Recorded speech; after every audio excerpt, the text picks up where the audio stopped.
What was the first thing you did when you went into work today? So I started the day off by working in the preparation lab. So right now I'm working on the lower jaw from a triceratops, and it's just the tip of the jaw, so the very first part. We call it the predentary, and it basically looks like the bottom half of a bird's beak. And so I've just been cleaning the specimen, removing sediment, gluing pieces back on, and so I worked the first hour and a half to 2 hours of the day on that. So like when you get dinosaur bones and stuff like that, sometimes they're not in the greatest shape. You actually have to like glue them back together. Yeah, so that's actually a pretty big misconception with paleontology is, you see in movies and on TV the excavation part of it. So all these paleontologists out in the field digging things up, and then you see the bones in a museum, but you don't often see the in-between. And the in-between is actually most of the work. So when the bones come back from the field, they're usually in plaster jackets. So those are the big plaster and burlap white casings that you see. And that's just to protect them. But they're often still encased in rock. And so what we do in the lab, and the paleontologists who do this are called preparators, and we remove that sediment, and we use a variety of different tools to do that, depending on the hardness of the rock. And then we take the specimen, and we might need to glue pieces back on it, or just clean the bones. Sometimes they're just really dirty, so you want to clean them so that you can get really all of the external morphology of the bone visible. And then finally, you put them in collection. Those steps are often sort of left out. So a lot of people don't know that. What do you use to clean them? It depends. Sometimes you can just use water to clean off the sediment, but oftentimes in the field, the paleontologist will put a layer of glue on it. And that's just because they want to make sure it's as solidified as possible so that it doesn't break on its way back to the lab. So what I often use actually is acetone, because acetone will dissolve the glues that paleontologists use. They're basically reversible glues, so they're acetone-based. And so I use acetone and just your average toothbrush, really, to clean a lot of the bones. And sometimes you have to really work at it. And then also dental tools are a major tool that we use. So like little dental picks and things you would see in a dentist's office. So you said right now you're working on a Triceratops jaw specimen. Is that like a really big specimen? It's a pretty small specimen. It's from a juvenile Triceratops, so it's actually pretty small, and it's not the greatest specimen. There's definitely a lot missing from it, a lot of bone missing, but I did the best I could with it, and sometime next week I'm probably going to use what we call marble powder, which turns into a sort of sediment, and I will probably use that to reconstruct part of it so that the whole jaw can go back together, because it's missing a lot. So if it's missing parts and pieces, you actually use that stuff that you just said, you use that to actually reconstruct it so you can see what it actually was? Yeah, so you wouldn't use it to just sort of make your own bone, but you would use it to put together pieces of bone that go together, but it's just missing a lot. So with just glue, it would just break apart. And so this marble powder, or sometimes paleontologists will use putty, like sculpting putty, that type of thing. And you just kind of wedge it in the cracks and smooth it out and essentially reconstruct that part that's missing so that the whole specimen can go back together. And you'll see this if you go to a museum and you look at a bone that's not a cast, so it's a real bone. You can sometimes see it. It's like maybe gray or white, and it's just parts that have been infilled. And that's just because the bone was missing. And so, we had to hold it together somehow. That's interesting. I'm going to totally point that out the next time I'm at a museum. Yeah. How often do you guys get new specimens? It depends on the museum, and our museum museum, we're lucky enough to have field seasons every year. So the paleontologist, who's the most senior paleontologist at the museum, he's the curator, and he always does a field season. So from sort of mid-June to September, he's out in different states, most often North Dakota, Montana, and South Dakota, and sometimes Wyoming. So kind of that like 4-state area. Mm-hmm. And so he's constantly bringing things in. And so throughout the rest of the year and through the summer, the preparator on staff. So I'm an assistant paleontologist at the museum, but the preparator, she is the one in charge of the lab. So it's like the paleontologist sort of has different jobs. And so it's always bringing in bones at the end of the season, so the lab will just be completely filled.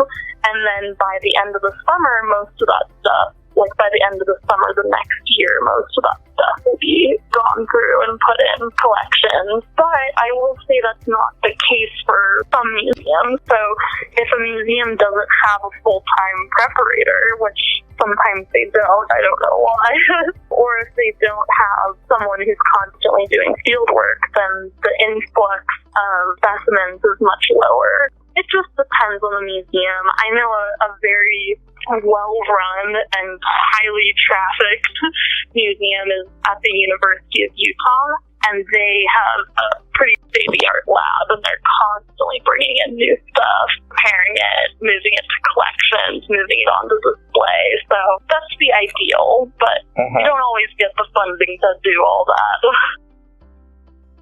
The paleontologists that are out in the field and they're looking for the bones, do they find them like every day?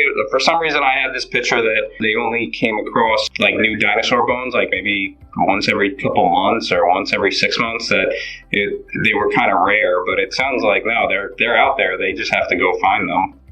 Yeah, well, I mean, I would say that in general, fossils are rare. I mean, rare is a good word to describe fossils because they're not everywhere. And, you know, the average person isn't going to find them. You kind of have to have the eye for it. And basically what happens is the locations and the types of specimens and the specimens they find out in the field sort of flow from year to year. So, for instance, one year, a team might be out prospecting, so that means they're just walking around looking for bones, and they might find a good location, and so they document it, write it down, bring it to the senior paleontologist, and he or she will then decide whether they might want to excavate that season or excavate the next year or just ignore it. So usually they'll have a plan of a couple different places they're going to excavate.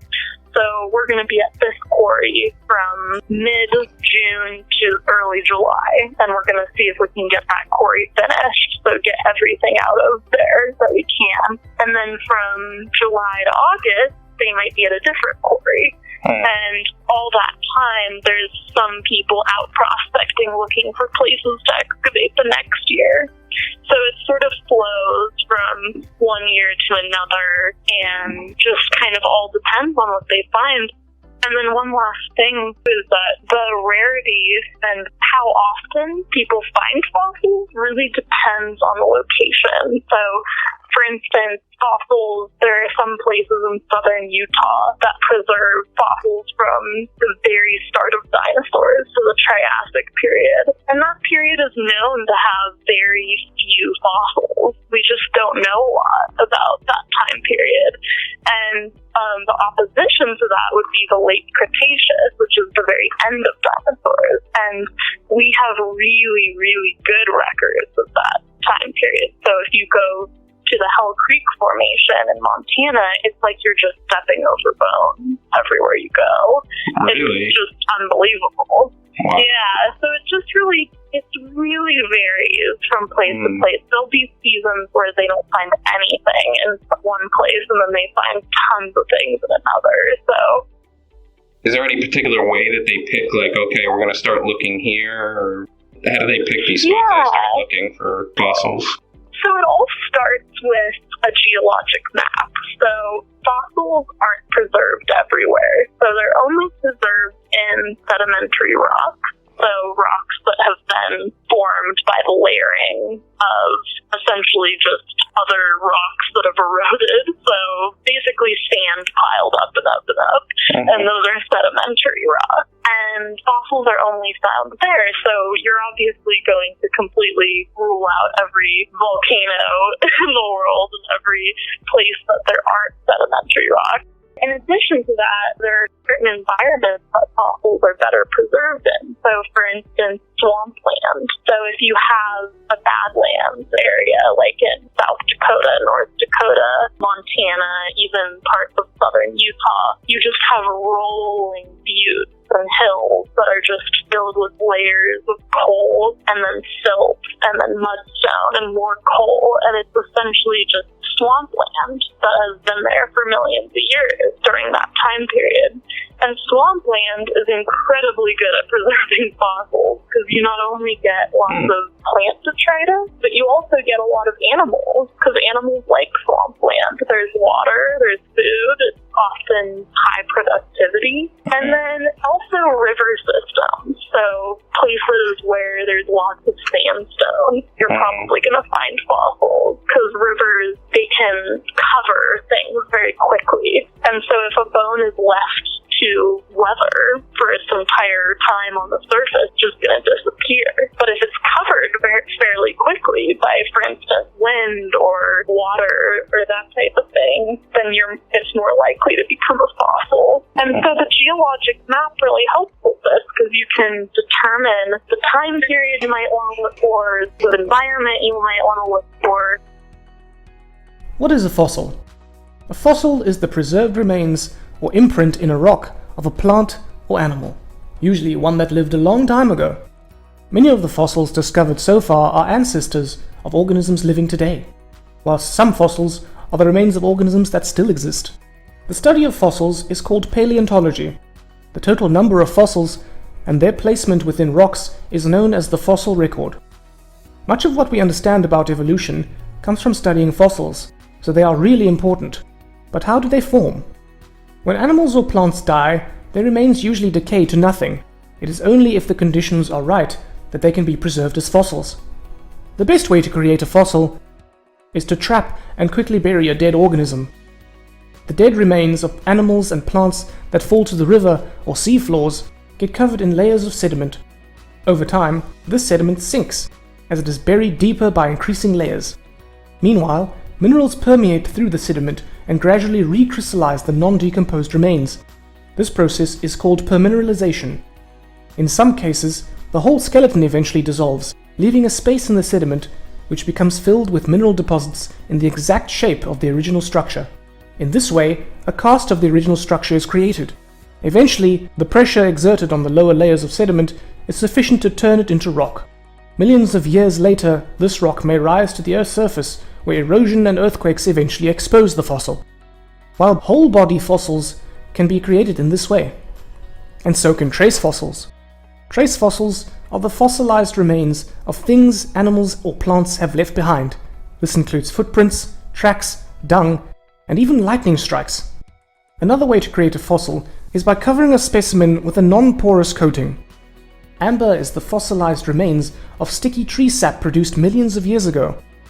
Any insect or plant which was trapped in this tree sap would have become quickly coated, and there would have been little opportunity for the remains to decay. Fossilized remains of plants and animals made in a similar way are sometimes found in peat bogs, tar pits, or ice. So in this video, you have learned what fossils and the fossil record are.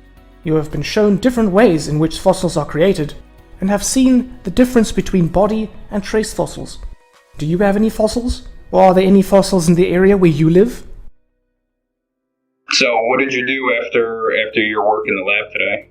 So then I kind of threw myself into planning for my outreach this week. So on Fridays and Saturdays, I've developed a program called Dino Days. So this week, we're doing a program on paleo art.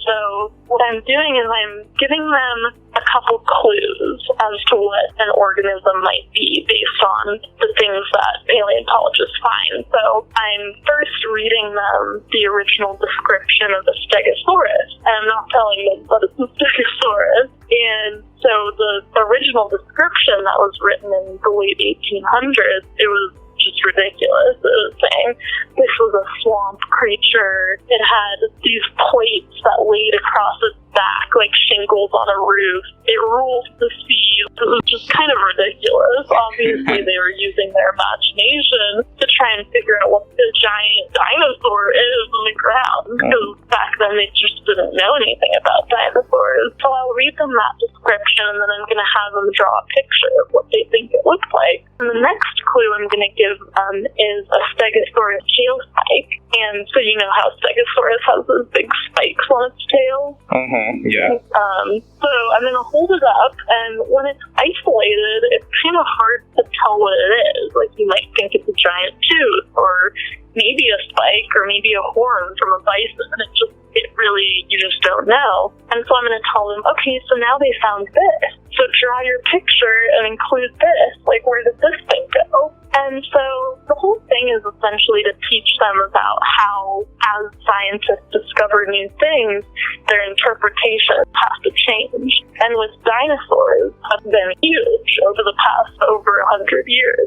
Basically, Stegosaurus was a shinglesaurus, and they thought it looked like a roof with shingles. They also thought it swam, or maybe it flew. But nowadays, we know that the plate stood up on its back, and we know that the tail spikes were for defense, most likely, on its tail. And we know that T-Rex didn't drag its tail around. We know it holds it up. We know that a lot of raptorial dinosaurs had feathers that we didn't know before. And so all these things are just really important to understand. But as science changes, the art has to change as well.